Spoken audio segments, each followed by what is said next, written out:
সালামু আলাইকুম। আমাকে এভাবে দেখে ভয় পাবেন না। আমি আসলে জিমে আসছি। তো পাঞ্জাবি পরে আসলে জিম করা যায় না, এজন্য গেঞ্জি পরে নিছি।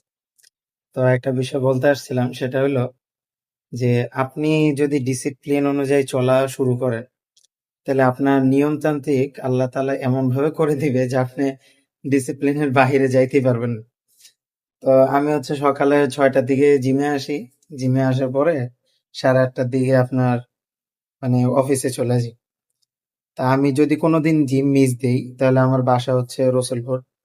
রসুলপুর থেকে কাজলা বাস পাওয়া যায় না। আবার হাইটা এই শনির একটা আমার জিমের নিচেই, যে আপনাদের যদি দেখাই, তাহলে এই যে এখানে এখানে আবার ওই বাসা থেকে হাইটা আসতে হয় বাসের জন্য। এই জন্য জিমে আসতেই হয়।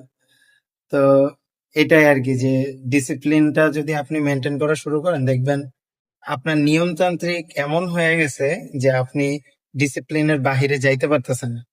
তো এই জন্য আর কি ডিসিপ্লিন অনুযায়ী চলার চেষ্টা করেন। তো দেখবেন সবকিছু মানে নর্মাল হয়ে যাবে।